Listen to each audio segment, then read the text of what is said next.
Narito na ang mga pinakamalalaking balita sa One North Central Luzon ngayong Lunes. Negosyanteng Chinese patay sa pamamaril sa Cabanatuan City. LTO nag-inspeksyon sa mga bus terminal kasabay ng dagsa ng mga pasahero. Mga tindahan ng paputok sa Calasiao, Pangasinan, ininspeksyon ng otoridad. At daang-daang residente sa Dagupan City nabigyan ng maagang pamasko. Ito ang GMA Regional TV 1 North Central Luzon. Magandang hapon, ako si Chris Zuniga. Mga kapuso, umpisa natin ang balitaan hinggil sa sitwasyon sa ilang terminal ng bus ngayong Kapaskuhan. LTO nag-inspeksyon sa mga bus terminal sa Dagupan City ngayong dagsa ang mga pasahero. Nakatutok live si Jasmine Gabriel Galban. Jasmine? Chris, kasabay ng dagsa ng pasaherong uuwi sa kanilang probinsya, tiniyak ng LTFRB na sapat ang bilang ng bus at ng van sa Region 1. Tuloy-tuloy ang pag-iikot ng mga kawani ng Land Transportation Office sa mga bus terminal sa Dagupan City. Isa-isang ininspeksyon ng mga nakaparadang bus sa terminal. Binubusisi rin ang mga dokumento ng mga driver at konduktor. Bahagi ito ng kanilang kampanya na ligtas biyahe ngayong holiday season. Nag-inspect kami ng mga sakyan para sa kaligtasan din mga publiko sa na bumabiyahe pauwi sa kanilang mga probinsya at tahanan.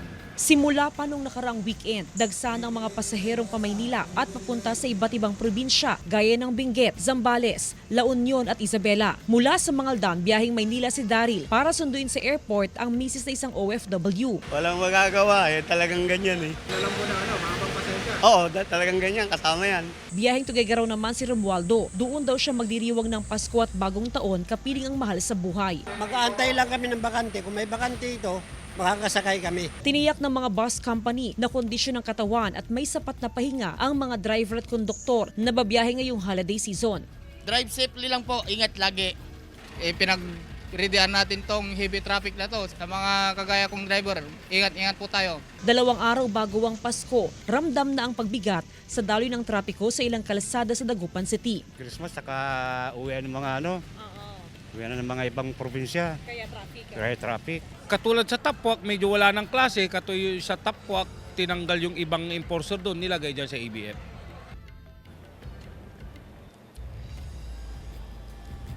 Chris, ayon sa pamunuan ng iba't ibang bus company, sakali daw na dagsa pa rin yung mga pasahero hanggang mamayang gabi ay magpapatupad ng adjustment sa last trip ang mga bus companies. Chris? Maraming salamat, Jasmine Gabriel Galban. Mahabang pila sa mga automated teller machines nararanasan 2 araw bago ang Pasko. Silipin sa report ni CJ Turida. Ganito kahaba ang pila sa automated teller machine na ito sa isang bangko sa Mangaldan, Pangasinan. Sa katabing bangko, pila-pila rin ang mga nais maglabas ng pera sa ATM. Pareho rin ang sitwasyon sa ilang ATM na nakapwesto sa harap ng isang superstore sa bayan. Isa sa mga pumila si Jonalyn na mula pa sa San Jacinto. Wala raw siyang na-withdraw kagabi sa ilang ATM kaya susubukan niya muling maglabas ng pera ngayon. Pwede naman siya dyan. Ang problema sa palengke pag yung sa wet market na. Paalala ng mga otoridad sa mga naglalabas ng pera sa mga ATM upang hindi masalisihan, huwag isulat ang PIN sa mismong ATM card. Kung gagamit ng ATM sa gabi, tiyaking maliwanag ang lugar. Kunin agad ang ATM card, pera at resibo at huwag magbibilang ng pera sa harap ng ibang tao. Ramdam na rin ang dagsa ng mga last-minute Christmas shopper tulad ni Heidi Lane at Ana na taga-barangay Landas, Mangaldan, Pangasinan. Pang spaghetti, pang salad, ganun lang, mga simple lang. Marami pong tao, maraming pila, pero okay naman. Inabot naman daw ng 2 oras ang pamimili ni Justin na mula pa sa bayan ng Mapandan. Pero sulit naman ang pagod dahil wala na silang iisipin kinabukasan. Para panghanda, ganun po. Tapos yung iba po para sa pangbahay lang po talaga. Nagpaalala ang mga otoridad sa mga last-minute Christmas shopper na maging mapagmatsyag sa mga magnanakaw, lalo na sa mga siksikang sitwasyon ng mga mamimili. Kasama si Jing Dakanay, CJ Torida, One North Central Luzon. Mga tindahan ng paputok sa Calasiao, Pangasinan, ininspeksyon ng otoridad. Presyo ng mga paputok. Alamin, may ulat si Glam Caligdan Dizon. Sa ikalawang araw ng schedule ng pagbibenta ng paputok sa Kalasyaw, Pangasinan, inihahanda na rin ng ilang firecracker vendors gaya ni Jonathan ang kanilang mga paninda. Galing pa ng Manila yung mga fireworks. So ngayon pa lang po magdi-display ngayong araw. So more on fireworks yung mga binebenta po namin. Nagsagawa rin ng inspeksyon ng Market Division upang siguraduhin na susunod ang mga panuntunan sa hilera ng mga tindahan ng paputok. So far, meron naman tayong mga limit kung sino lang ang may mga permit, kung sino lang ang nakakuha ng mga requirements. Magkaroon man ng sakuna, at least meron silang mga fire extinguisher, mga tubig at saka mga buhangin. Ayon sa ilang vendors, wala raw masyadong naging pagtaas sa presyo ng mga karaniwang paputok. Ang 1,000 rounds ng sinturon ni Judas, nasa 1,800 pesos ang presyo. Samantalang nasa 850 pesos naman ang 500 rounds nito. Ang Quitis nasa 150 pesos kada bundle, habang ang mga lucis naman ay nasa 10 pesos kada piraso. Bihira lang naman to, once in a year lang naman to, kaya inaalat niya natin itong mga vendors natin na magawa nila yung pagtitinda. Kasama si Ron Tanyedo, Glam Calicdan Dizon, One North Central Luzon. Samantala, direktiba para sa agarang paghahanda sa tsunami, ibinahagi ng OCD sa ilang rehiyon. Tutukan sa report. Nagbaba ng direktiba ang Office of Civil Defense sa Ilocos Region, Cagayan Valley at Central Luzon para sa agarang paghahanda sa posibleng tsunami. Kaugnay yan ang halos 50 lindol na naitala ng PHIVOC sa dagat sa hilagang kanluran ng Santa Catalina, Ilocos Sur mula December 17 hanggang 20. May lakas ang mga iyang mula magnitude 1.8 hanggang magnitude 5. Dumalang naman ang mga namonitor na lindol sa mga sumunod na araw. Pero abiso ng PHIVOC, posibleng magtuloy-tuloy iyan o di kaya'y magdulot ng mas malakas na lindol at posibleng tsunami. Naka-standby, ready po yung mga possible na mga actions po natin regarding po sa kung mangyari man po yung tsunami po natin ngayon. Ay ma-prepare, ma-ensure po yung safety na ating mga kababayan po dito sa Region 1 po. Dito sa Dagupan City, nakikipag-ugnay na sa mga autoridad ang mga may-ari ng cottages sa Tondaligan Beach sa anumang insidente ng tsunami. Nakahanda na rin daw ang mga autoridad sa posibleng tsunami sa Cagayan. Bilang paghahanda, alamin kung may panganib ng tsunami ang inyong lugar. Alamin kung saan ang pinakamalapit na evacuation center at pinakamabilis na daan papunta rito. Makilahok sa mga pagsasanay at pagkahanda ng komunidad sa baha. At ihanda ang go bag na naglalaman ng mga pangangailangan ng pamilya. Pinapanawagan po natin sa ating mga local government units po, sa ating mga member agencies na palagyan pong maging handa, i-revisit po yung mga contingency plans po natin. Kasama si Henry Duminsil, CJ Torida, One North, Central Luzon. Alas 4 pa lang ng hapon, handa na ang grupo ng mga kabataang ito para lumabas at mangaruling ngayong Kapaskuhan. Sila ang mga tamboreros ng Ilocos Norte National High School sa Lawag City. Sinusuyod nila ang lungsod, tulak-tulak ang mga naglalakihang drum at iba pang gamit panugtog. Sa magdamag na pangangaruling, nakakaipon daw sila ng mahigit sa 10,000 piso. Masaya ang mga kabataan na maibahagi ang kanilang angking talento at nais silang makaipon para makabili ng mga bagong instrumento. Enjoy naman sa pakikinig ang mga tao kaya ganado rin sila sa pagbabahagi ng kanilang blessings bilang aginaldo sa mga kabataan ngayong Kapaskuhan. Ito ang GMA Regional TV 1 North Central Luzon.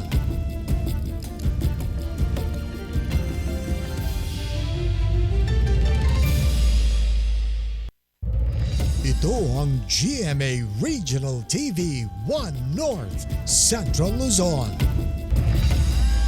Pagtatayo ng tulay na magdurugtong sa sentro ng Dagupan City at sa mga island barangay, sinimula na. Silipin sa report. Puspusan ng backfilling o pagtatabo ng lupa sa bahagi ito ng Pantal River. Dito itatayo ng Department of Public Works and Highways ang tulay na magdurugtong sa mga island barangay sa Dagupan City. During my second term as a mayor, napag-usapan na namin yan with DPWH and Congressman Tof. And it came into a reality. Mula sa mga island barangay, kinakailangang sumakay ng bangka ng mga residente para makapunta sa sentro ng kalakalan ng syudad. Pwede rin namang baylandang biyahe, pero kinakailangan pang dumaan sa ilang barangay sa bayan ng Binmalay. It will be more convenient for mga transport. And then kasi ito, mababawasan ng traffic going to be Malinlingayen. Dati lukaw lahat, sobrang traffic ngayon. They can pass through the bridge sa Kalmay. Sa oras na matapos ang proyekto, malaking ginhawa ito para sa mga residenteng nakatira sa Island Barangay. Opo, marami pong bagay po sa amin pong mga nahihirapan pong sumakay para hindi na po kami ng pamasahe ko. Bahagi ng Bypass Diversion Road, Pangasinan-Zambales, patungo sa De Venecia Highway Extension ng lungsod, ang ginagawang tulay o ang Kalmay Bridge na pinondohan ng 1.8 billion pesos. Target na matapos ang tulay sa 2026. Samantala, tiniyak ng lokal na pamahalaan na hindi mawawalan ng kabuhayan ang mga bangkero sa syudad kahit pa matapos na ang Kalmay Bridge. Kasama si Daryl Peralta, Jasmine Gabriel Galban, One North Central Luzon. Traffic build-up sa Mangaldan, Pangasinan nararanasan na dahil sa dami ng mga bumabiyahe. Narito ang report. Mag-aalas 6 pa lang ng umaga kanina, ramdam na ang build-up ng traffic sa Rizal Avenue sa Mangaldan, Pangasinan ayon sa Public Order and Safety Office. Ito rin lang naman ang sentro ng daanan going to Baguio City and San Fernando City. Inabot ng mahigit 2 oras ang pagbabantay ng poso sa sitwasyon ng traffic sa bayan kaninang umaga. Karagdagang 70% na bilang ng mga motorista ang dumaan sa Central Business District. Masyadong matraffic ngayon. Lalo na pag ngayong Pasko. Talagang matindi ang traffic. Minomonitor natin itong kalsada talagang nagkakaroon po ng congestion. Kaya hanggang ngayon mga kasama natin ay talagang tulong-tulong pinagtutulungan namin. Bukod sa Rizal Avenue, mahigpit din na binabantayan ng BMG Triangle kung saan dito dumadaan ang mga sasakyan na papuntang San Jacinto, Manawag at San Fabian. Dito rin lumiliko ang mga truck na bawal dumaan sa Rizal Avenue. Kaya bukod sa mga traffic enforcer, tumutulong na rin sa pagmamando ng trapiko ang mga pinuno ng mga TODA na deputize ng posto. Kung minsan nagtatraffic din po kami dito kasi kung minsan kulang yung mga enforcer po natin.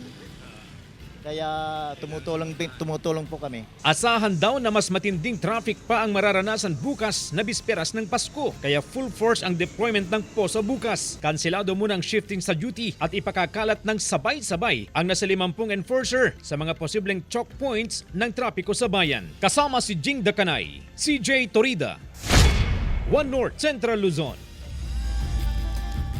Patay ang isang negosyanteng Chinese matapos na pagbabarilin sa Cabanatuan, Nueva Ecija. Base sa investigasyon, kumakain ng 35 anyos na lalaking biktima nang dumating ang 2 salarin na sakay ng motorsiklo. Bumaba ang isa sa kanila at pinagbabaril ang biktima. Agad silang tumakas. Dead on the spot ang biktima na nagtamo ng 7 tama ng bala sa ulo at iba pang bahagi ng kanyang katawan. Tumanggi magbigay ng pahayag ang kanyang mga kaanak. Inaalam pa ang motibo sa krimen.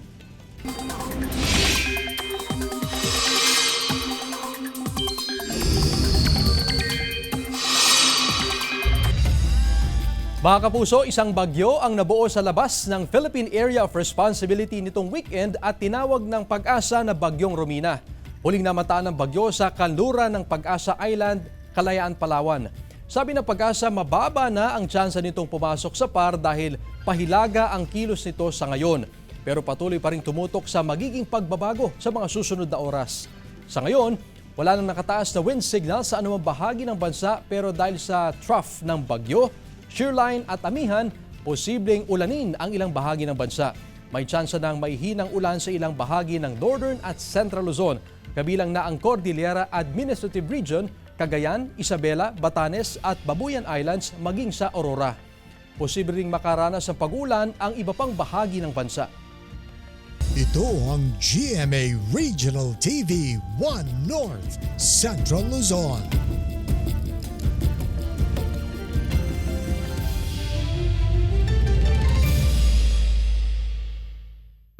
Ito ang GMA Regional TV 1 North Central Luzon.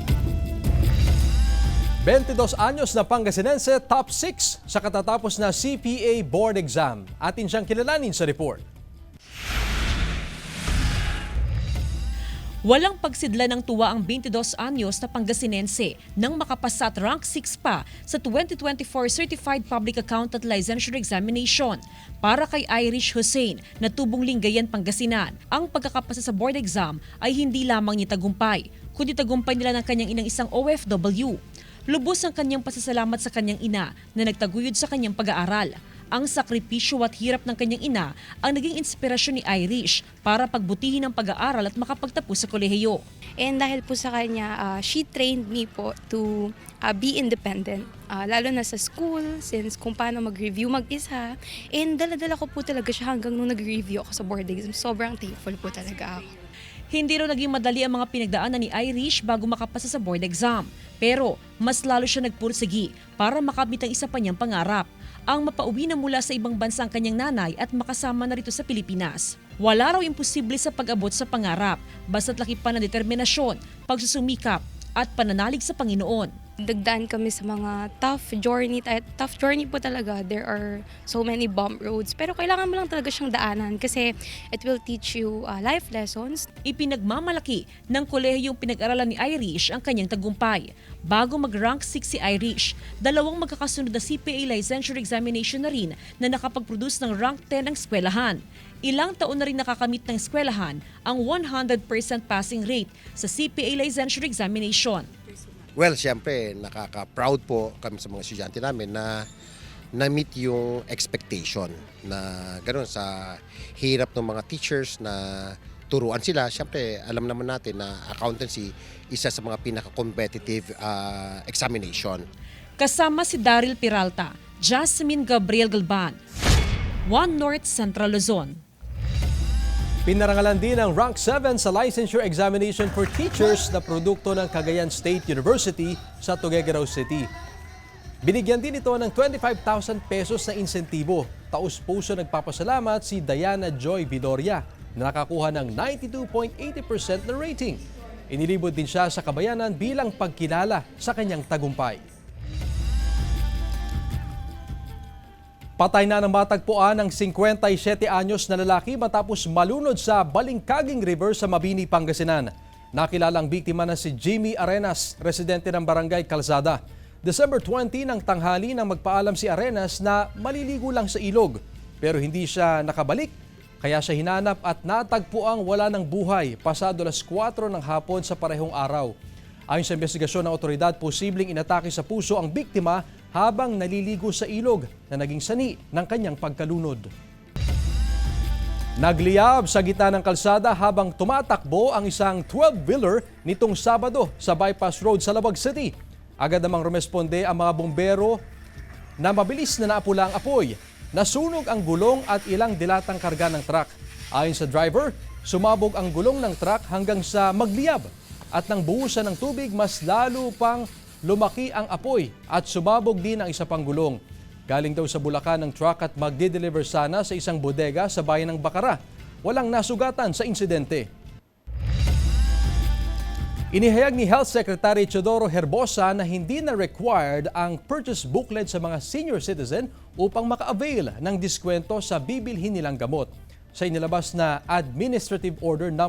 2024-0017, hindi na kailangan na ipresenta ng purchase booklet sa butika ang mga senior citizen na kailangan pang samahan ng valid ID at reseta ng doktor upang makakuha ng diskwento.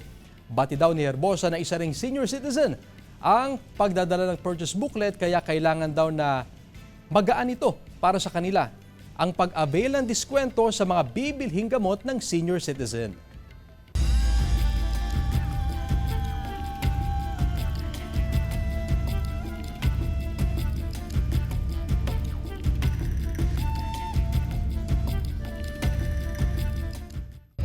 Ito ang GMA Regional TV 1 North Central Luzon.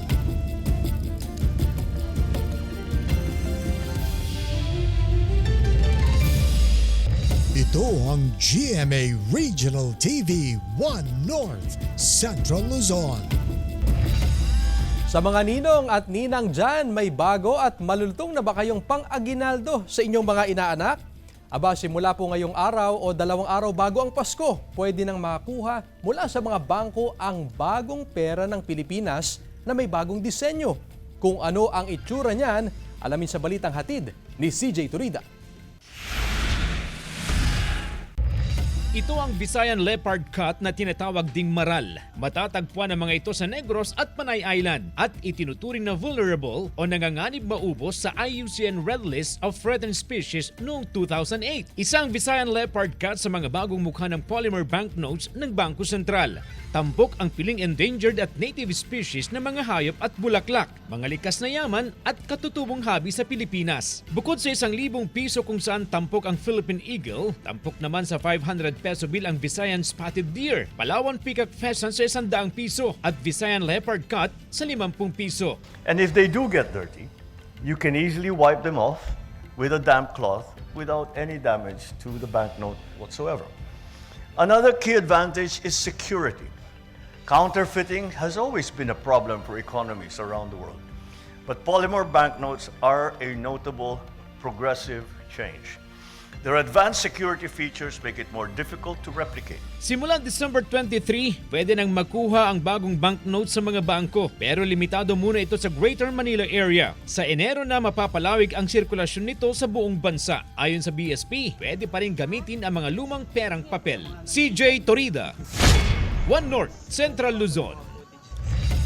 Nakaranas ng mabagal na usad ng mga sasakyan sa Cannon Road alas 6 ng umaga kanina. Partikular na naranasan ng slow-moving traffic sa Camp 2 ng Twin Peaks sa Tuba, Benguet.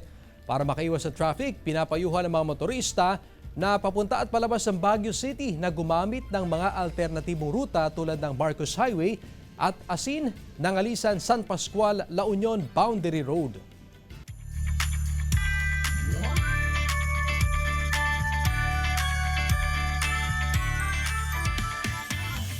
Daang-daang residente sa Dagupan City nabigyan ng maagang pamasko mula sa isang universidad. Silipin sa report. Napuno ng saya ang isang aktibidad na hatid ng isang universidad sa lungsod ng Dagupan. Kasama ang daan-daang residente ng Barangay Pantal na hikahos sa buhay. Nabigyan sila ng maagang pamasko mula sa paaralan. Walang mapagsidlan ng tuwa ang mga residente sa mga palarong hatid sa programa. May kalakip na premyo ang mga nanalo sa bawat palaro. Ito yung talagang saya, yung napapasaya mo yung ibang tao. Hindi lang ang duno ang itinuturo namin dito. Hindi lang yung skills ang tinuturo namin dito, pati pagmamahal. Minanduhan ng mga estudyante ang aktibidad. Ang tema ng pamaskong handog ay sumentro sa pag-aalay ng pagmamahal at pag-asa sa kapwa. Sa panahon ng Kapaskuhan, gusto namin na ang panahon ng Pasko is puro na lang sa pagbibigay at puro pagmamahalan na lang. So let's just share and feel the love. Isa sa mga nabigyan ng maagang pamasko ang 63 anyos na si Aling Neneng. 4 ang kanyang anak at nabubuhay sa pagiging helper. 11 taon na siyang biyuda kaya wala na siyang katuwang sa pagtataguyod sa kanyang mga anak. Maraming Dagupeños ang natutuwa, masaya, nandyan sila kasama ko. Kaya maraming salamat po. Sa pagtatapos ng programa, sinalubong sila ng pagbati mula sa mga estudyante habang tinatanggap ang kanilang mga regalo. Ang diwa ng Pasko ay bigayan talaga. At ito ay kahit mahirap, kahit mayaman, kailangan talaga ay sama-sama tayo at magsaya dahil yan ang Pasko eh. Kasama si Henry Duminsil, CJ Torida, One North, Central Luzon. Mga kapuso, 2 days na lang, Pasko na. Samantala, mapapanood niyo po ang episode na ito at iba pang pinakahuling lokal na balita sa official website ng GMA Regional TV, www.gmaregionaltv.com. Pwede rin kayong bumisita sa aming official YouTube channel, GMA Regional TV, at i-click ang subscribe button para sa pinaka-maiinit na balita mula sa mga rehiyon. Nais din naming pasalamatan ng mga kapuso sa Hilaga at Gitnang Luzon, maging ang mga kapuso natin abroad. Dahil sa GMA Regional TV, local news matters. At yan ang mga pinakamalaki at pinakahuling balita sa Hilaga at Gitnang Luzon. Maraming salamat sa pagsama sa amin pati na ang mga kapuso sa ibang bansa na tumutok sa mga balita sa rehiyon. Ako po si Chris Zuniga. Kami ang GMA Regional TV 1 North Central Luzon, buong puwersa para sa mas malaking misyon at mas malawak na paglilingkod sa bayan.